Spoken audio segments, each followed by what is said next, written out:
El personal docente y no docente de las universidades públicas argentinas comenzaron este lunes una huelga de 48 horas luego de que el gobierno de Javier Milei vetara una ley de financiación para las instituciones. La Federación de Docentes de las Universidades convocó a clases públicas frente al Congreso todos los miércoles al mediodía para reclamar apoyo al presupuesto universitario y exigir una partida presupuestaria extra para recomponer los salarios docentes y no docentes. El conflicto entre el gobierno de Javier Milei y las universidades públicas escaló este mes con una marcha multitudinaria, paros y con la toma de facultades en todo el país por parte de los estudiantes ante el veto del mandatario a la ley de financiamiento universitario que actualizaba salarios y presupuestos según la inflación, que en septiembre se ubicó al 209% interanual.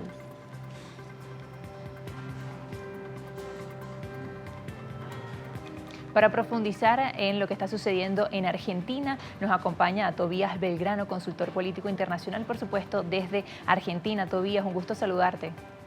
Hola, un gusto saludarlos. ¿Cómo están? Todo bien, Tobías. Bueno, muchísimas gracias por acompañarnos y, por supuesto, refrescar y entender un poco más qué es lo que está sucediendo en Argentina, esta pugna entre las universidades públicas, el gobierno de Javier Milei.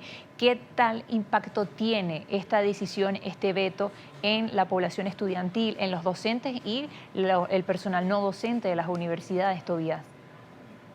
Bueno, el conflicto de Javier Milei con las universidades es político y es previo a su elección. De hecho, hubo muchos conflictos no solo con las universidades, antes de que Javier Milei asumiera con una retórica contra los estudiantes universitarios y contra los centros financiados desde el Estado para la promoción de ciencia y tecnología, como por ejemplo fue el CONICET en su momento. Y ahora que Javier Milei está en el gobierno, estas diferencias políticas o esta batalla cultural que quiere llevarse desde el gobierno nacional para con las universidades, a las que en muchas oportunidades ha acusado de ser centros de adoctrinamiento de izquierda, está llegando como a límites ya extremos. Los salarios docentes, que son el motivo principal por el cual están realizándose estos paros estos paros que se dieron en las últimas 48 horas, tienen que ver con que la estructura salarial docente tuvo una fuerte caída desde que Javier Milei está en la administración pública, de presidente de la nación, perdón. Estamos hablando de que el salario de los docentes universitarios cayó un 23, casi 24% desde que Javier Milei es presidente en lo que va de su gestión.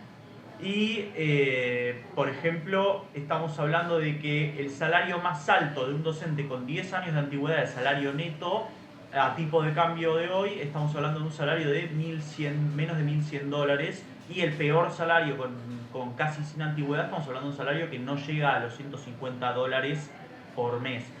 Todo esto teniendo en cuenta que estamos hablando de un país que desde que Milei es presidente hasta la fecha está empezando a tener una estructura de precios similar a la de España. O sea, estamos hablando de sueldos que no llegan a los $1.100 en caso de docentes con 10 años de antigüedad, en un país con precios casi como los de Madrid, lo cual resulta muy complicado vivir con ese tipo de sueldos.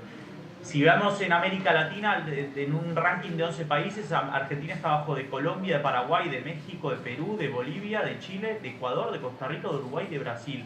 O sea, tiene uno de los peores salarios universitarios en América Latina, lo cual está generando que muchos docentes universitarios se vayan del país a trabajar a países limítrofes como Uruguay, como Chile o como Brasil para poder tener un mejor nivel de vida. Esto está pasando en muchas universidades, o sea, lo que se está llamando como una segunda fuga de cerebros.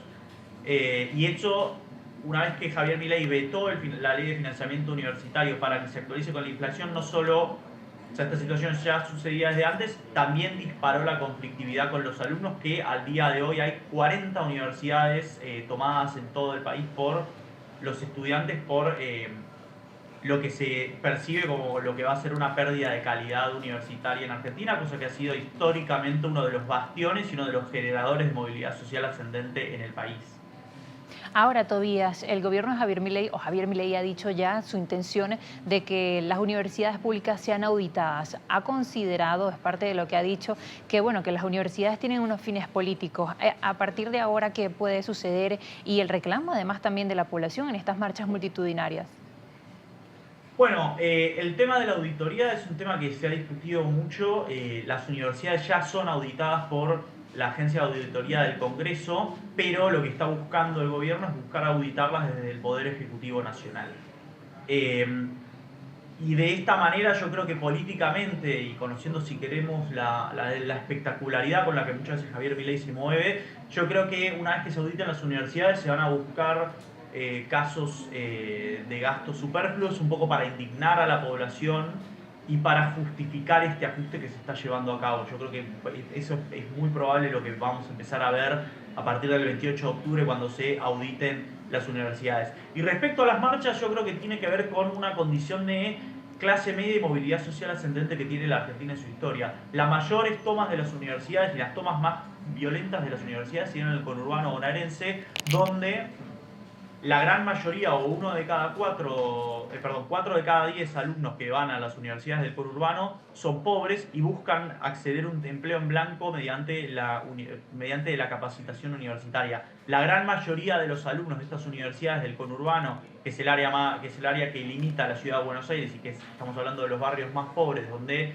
los alumnos no pueden moverse del conurbano bonaerense a la ciudad para estudiar, entonces estudian en universidades que están cerca. La gran mayoría de esos alumnos son estudiantes de primera generación, o sea, sus padres no fueron universitarios y sus abuelos tampoco fueron universitarios. Y un poco esto moviliza gran parte del conflicto en las universidades del conurbano y por eso también las tomas se multiplicaron más que nada en el conurbano. Todavía nos queda alrededor de un minuto, pero quería preguntarte además las críticas sobre este presupuesto, porque se estima, según el presupuesto del Congreso, que sería equivalente a menos de 0,14% del PIB, por lo tanto no afectaría realmente las cuentas públicas. Y yo nos comentabas un poco también con respecto a la popularidad en este momento de Javier Milei. Bueno, respecto al tema del presupuesto, sí, representa un porcentaje menor en ese sentido, el presupuesto educativo ha caído bastante en el primer año de Javier Milei como presidente. Y respecto a la popularidad de Javier Milei, yo creo que esto ha tenido efectos, pero mucho menor al que tuvo, por ejemplo, el conflicto que hubo con los jubilados recientemente, donde se afectó mucho más la popularidad del presidente porque los jubilados están en todos los ámbitos de la sociedad y el ámbito universitario es algo que tiene más que ver con clases medias y clases bajas, pero sí creo que va a tener un gran efecto, todo el conjunto de universidades más jubilados va a tener un efecto en la popularidad de Javier Milei negativo. Gracias, Tobías, por acompañarnos. No, gracias por la invitación nuevamente. Tobías Belgrano, consultor político internacional. Hacemos una nueva pausa en Noticias Globovisión Internacionales, @internacionales_GB. Ya regresamos con más.